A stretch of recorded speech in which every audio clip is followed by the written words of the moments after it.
And now, it's time for SPG, as in Super Packinern Secret File. Kiniskis ni boyfriend ang panty sa kanyang mukha.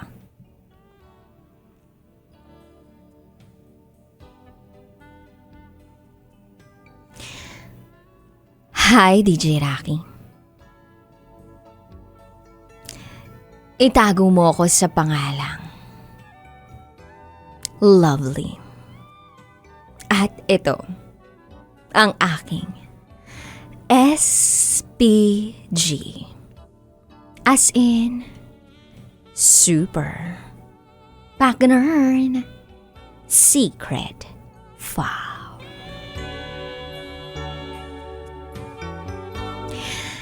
Ikakwento ko lang ang isa sa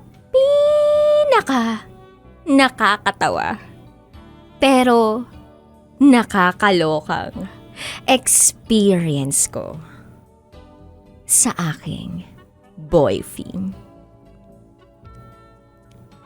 Bale, etong boyfriend ko, kapitbahay ko to.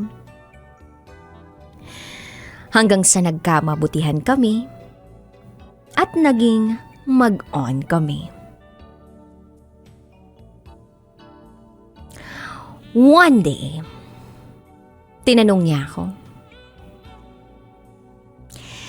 "Sino-sino kasama mo dyan sa bahay ninyo?" Well, sumagot naman ako ng, kasama ko yung lola ko.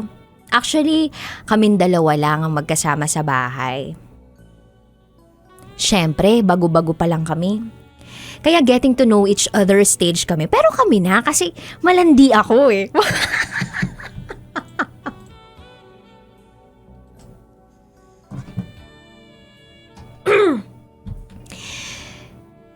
So, eto na nga.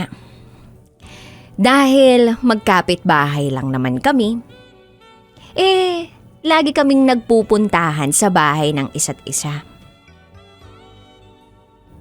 Pero, si Boyfie, dun lang siya sa sala, hanggang kusina lang nakakarating. Strikta kasi si Lola. Ayaw magpaakyat ng kahit sino sa second floor namin. Pero eto na nga.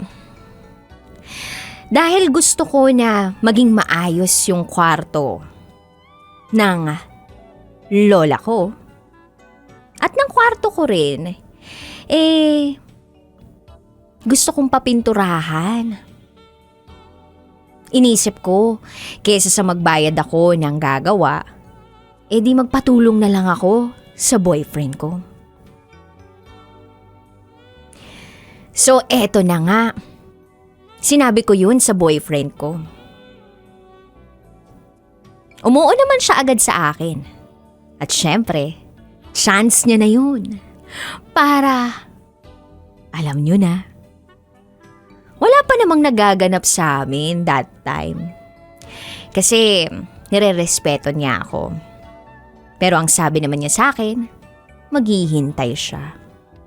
At okay lang yung pakilig-kilig na lang sa kanya. Kaya naman daw gawan niya ng paraan ng mga bagay-bagay. If you know what I mean. So, eto na. Dumating na nga ang araw ng pagpipintura. Dumiretso kami sa kwarto. Narealize ko nung nandun kami sa kwarto, wala yung mga gamit na pampintura. Nasa baba pa. Sabi ko kay Boyfie, "Sandali lang ha." And then, lumabas ako. Pagkaakyat ko, ay inilapag ko ang mga gamit doon sa loob ng kwarto. At maya-maya pang konti, ay nakita ko na lang ang boyfriend ko na kinakaskas ang panty sa mukha niya. Oo, ang daming panty ang pinagkakaskas niya sa mukha niya. Kumbaga kinikis-kis sa mukha niya. Tapos para bang nakikita ko pa na kinikis niya isa-isa. Maya-maya pa, nakita ko na may umaangat sa shorts niya.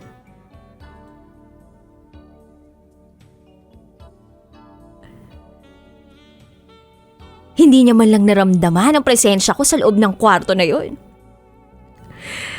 Sabi ko sa kanya, okay ka lang? Nagulat siya nang makita ako. Pero hindi pa rin bumababa ang kung anumang tumaas sa kanyang shorts. Sagot niya sa akin, oo naman, okay lang ako. At tiningnan niya ako mula ulo hanggang paa. At hindi na ako makapagtiis.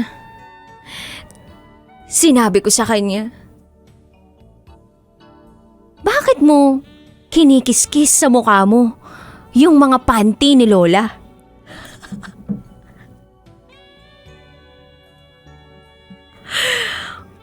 Oo, panty ni Lola yung pinagkikis-kis niya sa mukha niya. Tapos napatanong siya sa akin, ha? Lola? Hindi ba kwarto mo to? Tapos sabi ko, sa kabila yung kwarto ko. Kwarto to ni Lola. Maya-maya pang onte, nag-iba na ang mukha niya. At para bang maduwal-duwal sa nalaman niya. Pagkatapos ng tagpong yon, ay nag-concentrate na kami sa pagpipintura. At hindi ko na rin nakita na merong umangat pa sa kanyang shorts. Pagkatapos ng ilang taon, ay nagawa naman na niyang amuyin at kiskisin sa kanyang mukha ang aking sariling panty. Dahil mag-asawa na kami. Hanggang dito na lang po ang nakakaloka at nakakatawang experience ko sa aking boyfriend na asawa ko na ngayon. Muli, ako si Lovely at ito ang aking SPG, as in super Packener Secret Found.